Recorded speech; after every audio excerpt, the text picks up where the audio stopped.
Everything alive swore not to harm him.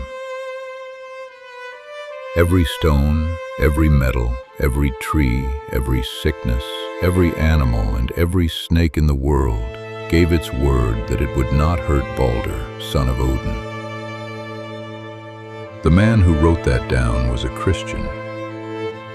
His name was Snorri Sturluson. He was a lawyer, a politician, and the richest chieftain in Iceland, and he was writing around the year 1220. Iceland had given up the old gods more than 200 years before he picked up a pen. That does not make him a liar, and it is not an accusation. He is the reason we have any of this at all. But it does mean that the version everybody knows, the oath, the party game, the mistletoe, the blind brother, all of it, reaches us through one man in a Christian country 2 centuries after the last person who actually believed it. And he is not the only person who wrote this story down. There is another account, same century, from Denmark. And in that one, Baldur is not a gentle, murdered god at all. He is a warlord. He is pursuing a woman who does not want him, and the man who kills him is the hero of the story. We will get there. So here is what I am going to do. I am going to tell you Snorri's version in full, because it is one of the best things in Norse myth, and it deserves to be told properly. And then I am going to lay every source we have side by side, oldest first, and show you exactly where they come apart, and what is actually left standing when they do.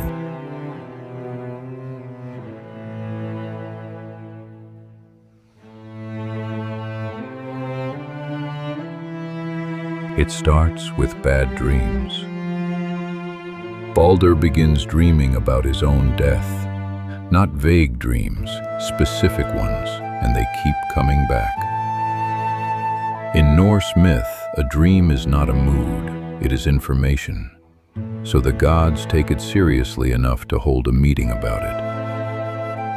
In one of the older poems, Odin does not wait for the meeting.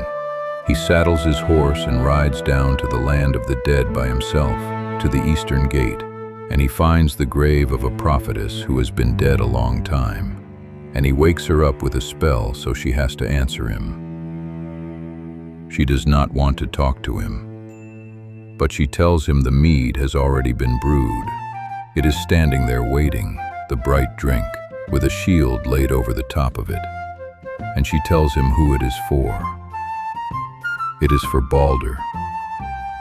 Then she tells him who is going to do it. So Odin rides home knowing the whole thing in advance. He knows it is coming, he knows roughly when, and he knows the name of the one who will strike the blow.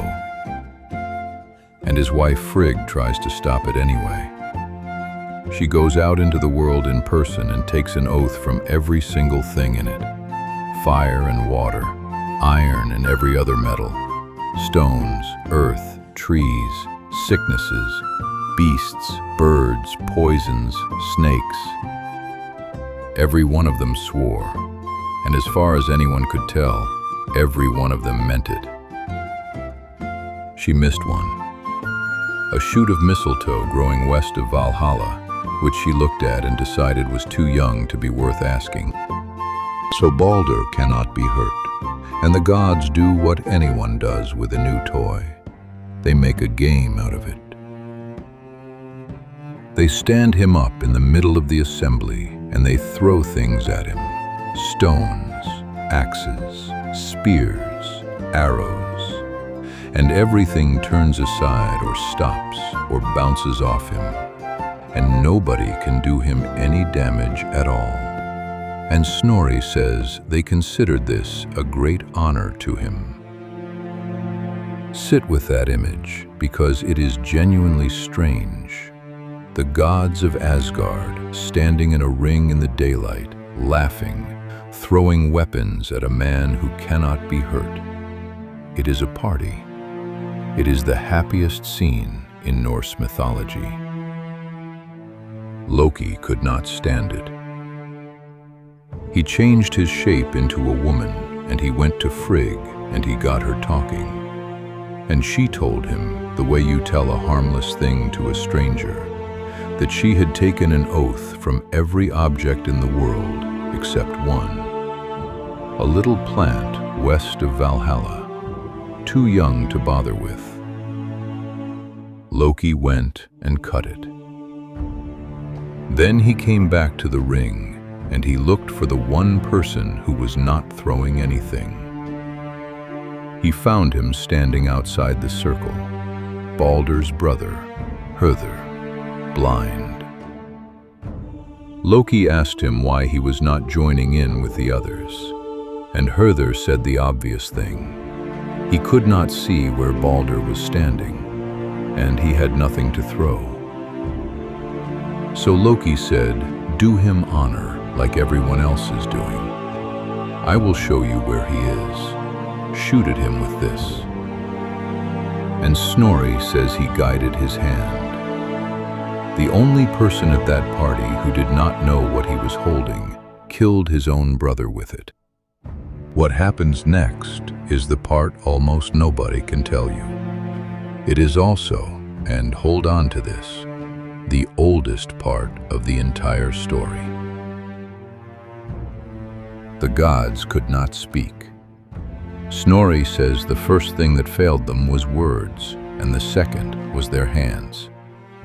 They stood there and looked at each other, and then they all began to cry, and not one of them could say anything to anyone else. Odin took it worst, because Odin understood best what had just been lost.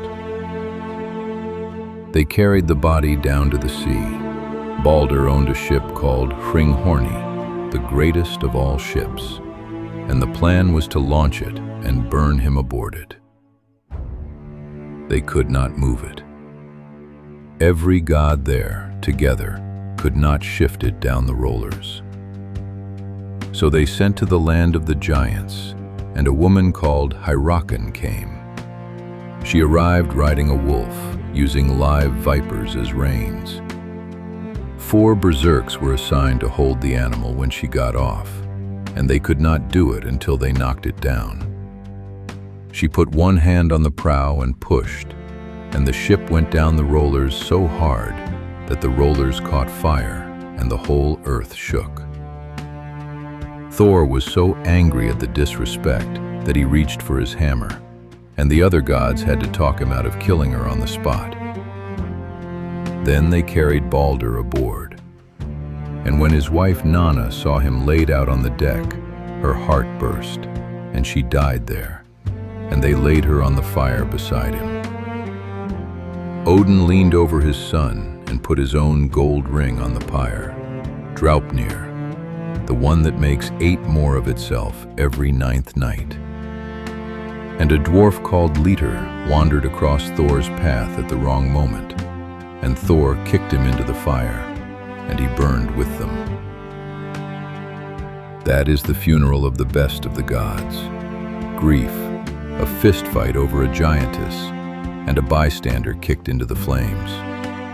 Then somebody volunteered to go and get him back. Hermodr, another of Odin's sons, took Sleipnir, Odin's 8-legged horse, and rode down. 9 nights through valleys so deep and so dark that he could not see anything at all. Then a river and a bridge over it roofed with shining gold, and a woman standing on that bridge, whose job is to count the dead as they cross. She told him that 5 whole companies of dead men had ridden over the day before, and that they had made less noise than he was making by himself. And then she said the line that gives the whole scene away. "You do not have the color of a dead man." He rode on and found the gate of hell shut, so he got down, tightened the horse's girth, got back on, and put his heels in so hard that Sleipnir cleared the gate without touching it. And Hel, who runs that place, heard him out, and she said, "Yes, on one condition. If everything in the world, living and dead, weeps for Baldur, she will let him go." If anything refuses, she keeps him. So they sent riders out to the whole world, and the whole world wept. People wept, and animals, and the earth, and the stones, and the trees, and every metal. Snorri says you have seen it happen yourself when frost comes into a warm room. Except one. A giantess sitting alone in a cave who gave her name as Thanks. She said she had never got anything from Baldur and never would, and that hell could keep what she has. And then Snorri adds one sentence, and he is very careful with it. He does not say that was Loki. He says people believe that was Loki. There are two punishments for this, and they are both ugly. The first belongs to Hodr, and it is worth stopping on because Hodr did not do anything. He was blind. He was standing outside the game because he could not play it. He had no weapon until somebody put one in his hand, and then that somebody aimed him. It does not save him. In the old poem, Odin goes and fathers a son for the specific purpose of dealing with it. The child is born, and he swears he will not wash his hands or comb his hair until it is done. And when he is 1 night old, he kills Hodr. 1 night old. That is Norse myth's answer to the question of whether intention matters. It does not. The killing has to be answered, and it gets answered by something that is barely a person yet. Then Loki. The gods hunted him down and caught him, and they took his 2 sons, and they turned one of them into a wolf, and it tore the other one apart. Then they took the dead son's insides and used them to tie Loki down across 3 stones, and the guts turned to iron. And Skadi took a venomous snake and fixed it above his face so that it would drip into his eyes. His wife Sigyn is still sitting next to him, holding a bowl, catching it. When the bowl fills, she has to get up and empty it, and while she is gone, the venom lands on his face, and he convulses so hard that the whole world shakes. That, says Snorri, is what an earthquake is. He is down there until the end of the world, and then he gets out. And the end of the world is, in large part, about this. So that is Snorri's version, and it is magnificent. And now, here is the problem. Almost none of it can be checked. Let me show you what we actually have, oldest first. The oldest surviving reference to Baldur's death is not a story. It is a poem about somebody's house. Around the year 985, an Icelandic poet called Ulfr Uggason went to a wedding at a farm called Hjarðarholt. The man who owned it had built a spectacular new hall, and he had the wall panels and the ceiling carved and painted with scenes out of myth. So Ulfr composed a poem describing the pictures on the walls. It is called Húsdrapa, which means roughly house poem. Parts of it survive. They survive because Snorri quoted them more than 200 years later. And the longest surviving section of it describes the funeral of Baldur. Freyr riding to the pyre at the head of the procession on a boar with gold worked into its bristles. Stop and take in what that means. In the 10th century, in a country that was still pagan, a man walked into a room, looked at a picture of Baldur's funeral on the wall, and knew instantly what he was looking at. Nobody had to explain it to him, and nobody had to explain it to the wedding guests either. The story was already old, and it was already everybody's. So Baldur is real in the only sense that matters here. He was not invented in the 13th century. But now notice what that poem does not give you. It gives you the funeral. It does not give you the oath, or the party game, or the mistletoe, or Loki in a woman's shape, or the blind brother. The oldest evidence we have for this story is a description of a picture of the ending. Now the other one. At almost exactly the same time Snorri was writing in Iceland, A Danish churchman called Saxo Grammaticus was writing a history of Denmark, and he tells this story too. It is not the same story. It is barely the same kind of story. In Saxo, Baldur is a demigod and a warlord, and he is at war with a man called Hodr over a woman. Her name is Nanna. She is the daughter of the king of Norway, and she does not want Baldur. She wants Hodr. Hodr is not blind, he is not tricked, he is not innocent, and he is not a bystander. He is the hero of the passage. A mortal man, a swimmer, a musician, a fighter, and he goes out looking for a weapon that can kill a demigod. He finds one. It is a sword, and the sword is called mistletoe. He fights Baldur with it and wounds him, and Baldur takes 3 days to die. Nanna marries Hodr, and Baldur is eventually avenged by a son of Odin, which is the one the two versions genuinely share. There is no oath in it. There is no game. There is no plant. There is no blind brother and no guided hand. And there is no Loki in it anywhere at all. 2 Christian writers, the same century, the same dead god. One of them gives you a murdered innocent, and the other one gives you a rejected suitor who got what was coming to him. Which brings us to the plant. There is an objection to the mistletoe that most people arrive at within about 10 seconds of hearing the story, and it is a good objection. Mistletoe is soft. It is a small, limp, parasitic shrub with green stems and berries on it. You cannot throw it hard enough to kill anything. It is not a weapon, and the story never explains how it becomes one.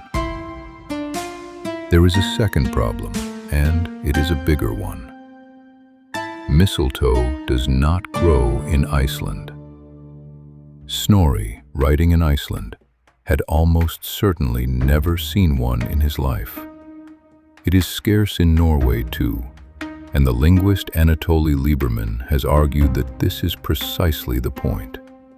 Norse speakers took the word from Old English, misteltan, and turned it into misteltein, and the plant was perfect material for a myth, exactly because hardly anyone had ever seen one, so you could attach any property to it you liked. Then look at the word itself. Teen means a shaft, a twig, a rod, a shoot. It is also a component in the names of swords. And there is a real sword called misteltein in the sagas. It turns up in Hervaro saga and in the saga of Romundur Gripsson as a legendary blade. So, in Saxo, the weapon is a sword named mistletoe. In the sagas, there is a famous sword named mistletoe. And in Snorri, and only in Snorri, it is a sprig of an actual plant thrown by a blind man. Nobody can prove which of those came first, and I am not going to pretend otherwise. But it is very easy to see how a sword with a name could soften into a plant with the same name. And it is quite hard to see how it goes the other way. And now the question everybody asks, which is whether this was borrowed from Christianity. It is not a stupid question, and it is not a new one. In 1889, a Norwegian scholar called Sophus Bugg argued exactly that Baldur is essentially a Norse retelling of Christ. And you can see the appeal. A shining, blameless, beloved son, killed, mourned by the entire world, goes down to the land of the dead, comes back after the end of everything. Bugg's argument is not accepted anymore. Modern scholarship has abandoned it.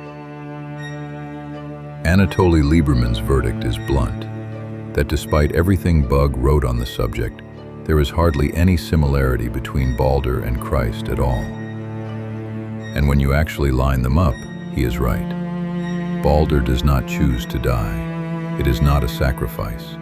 It saves nobody, and nobody is redeemed by it. He does not rise on the third day. He stays dead, in hell, for the entire remaining length of the world.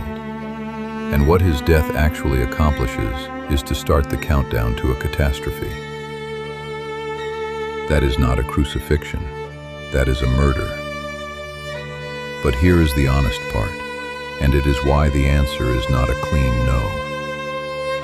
Every single text we have was written down after the conversion by Christians. Snorri knew his Bible. Saxo was a churchman. Nobody is arguing that they invented Baldur. They did not, and the wall at Hodr is why we know that. The question is not whether the story is Christian. The question is how much of the shaping is. And there is no instrument that measures that. So strip it down. What is left if you keep only what more than one source supports? There was a god called Baldur, known across the Germanic world, not only in Iceland.